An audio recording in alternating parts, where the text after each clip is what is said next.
In this edition of Careers That Matter, I'm joined by Jacquie Griffiths, the president and CEO of Invest Vancouver. Jacquie, welcome. Thank you. Give us just a little overview of Invest Vancouver, but then tell me, what does your job entail? Invest Vancouver is the Metro Vancouver region's economic development service. We focus in on attracting foreign direct investment to the region. And ultimately what that does is increases prosperity because it brings in a higher number of high quality jobs for residents. In terms of my role is to oversee the function. It's a small and mighty team.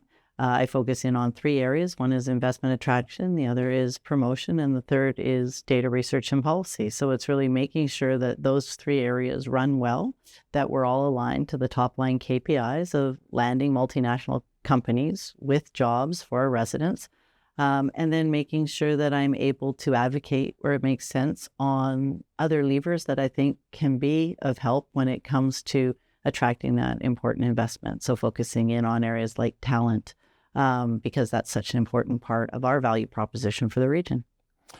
But you also run the office. I apparently do.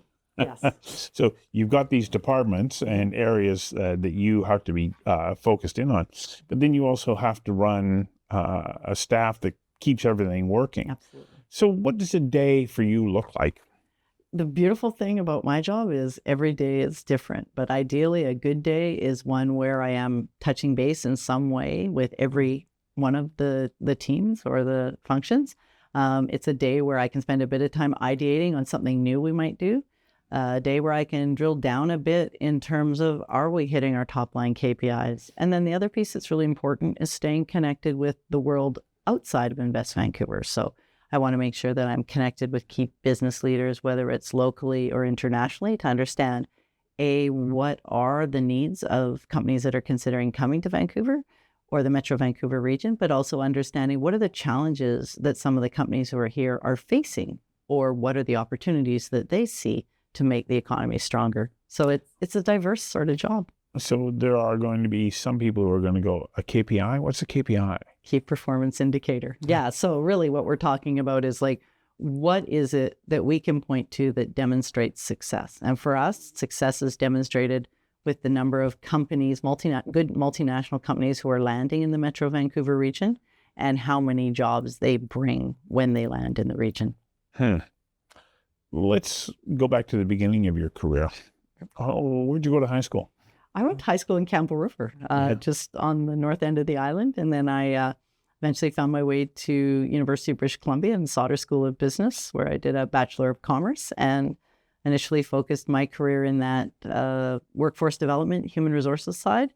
Had the opportunity to work with Metro Vancouver, which has been a tremendous organization to work with. And when they established the Invest Vancouver function, I was given the opportunity to move over into something that was a bit different, which was, I think, for me, really exciting. To do something different is very humbling. You feel like you're a master in some ways of what you've done, and you get shaken out of that, and it's quite invigorating to do something different. I'm going to go back to, like, you leave high school, you went to university, but what did you study? First, I studied economics, and then I studied human resources and organizational behavior when I was at the University of British Columbia. But your idea back then wasn't, I know what I'm going to do. I'm going to run the investment, economic investment office for, the major metro area in British Columbia. What did you envision would be your career? I was always interested in economics, but initially I focused my career on labor relations and negotiations. And one of the things I realized in that work is how inextricably linked it is to the economy, and how important it is to have talent to be successful. So I think that's what drew me into, and that was my interest in economic development. And I think those skills that I acquired as a negotiator actually have served me really well, because it's all about relationships and it's all about being able to understand people and what their needs are. So I find every day I draw on the skills that I had learned in early parts of my career as well, problem solving. So you move out of what had been your initial, career path and start shifting over. Is that a little unnerving at times when you go, okay, I'm going to take this leap?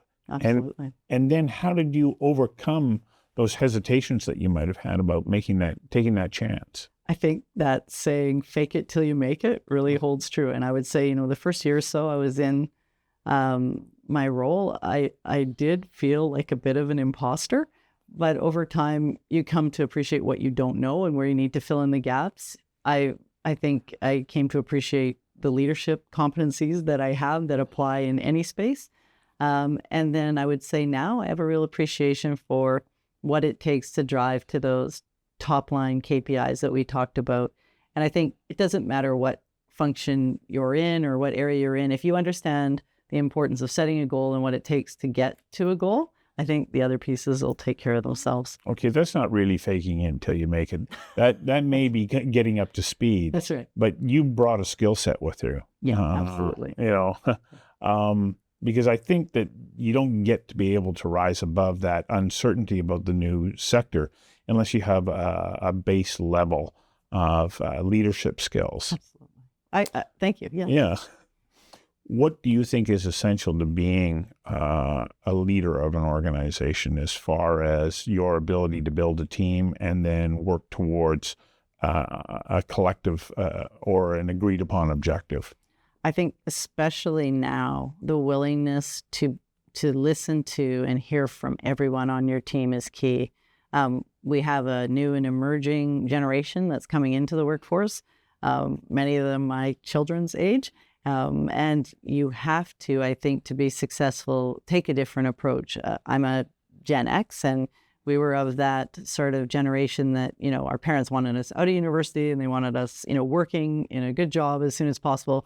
And if there were things that didn't work, we were encouraged to just, suck it up, keep working, and your turn will come. What I see with this next generation is incredible talent, incredible confidence, and a willingness to move if they're not happy. So if we want to retain and we want to support the really good talent we have to be prepared to give them a seat at the table. So that's been a real shift for me as a leader. But I think for me, it's been rewarding because we've been able to retain some really talented emerging practitioners, and I've seen them now develop into these more senior roles. And I think in part it's because we've been willing to listen to them, bring them to the table and say, what are your best ideas when it comes to things like a social media strategy? I'm not necessarily going to be the expert in social media, but I've got some great people on my team who give me amazing advice and strategic direction that allow us to be successful. So a big part of the audience for this series we're focusing it towards younger people who are early in their careers. What would you say would be one of your personal characteristics that helped you continue to grow and expand your horizons throughout the course of your career? Curiosity. I think I would say to anyone, be curious.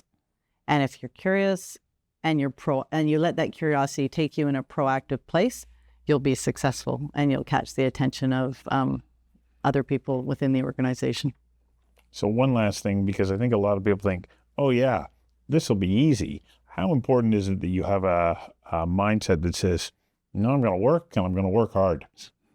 I think it is important, of course, to work hard, but I would also say to anyone, put time into developing your own network as well. Like, hard work is important, but you need to make sure you're connecting with the right people, so that you can stay abreast of trends and what's happening, and also so that you've got an understanding of how needs are shifting, and also so that your work doesn't get lost. So I think hard work is very important, but in a strategic way.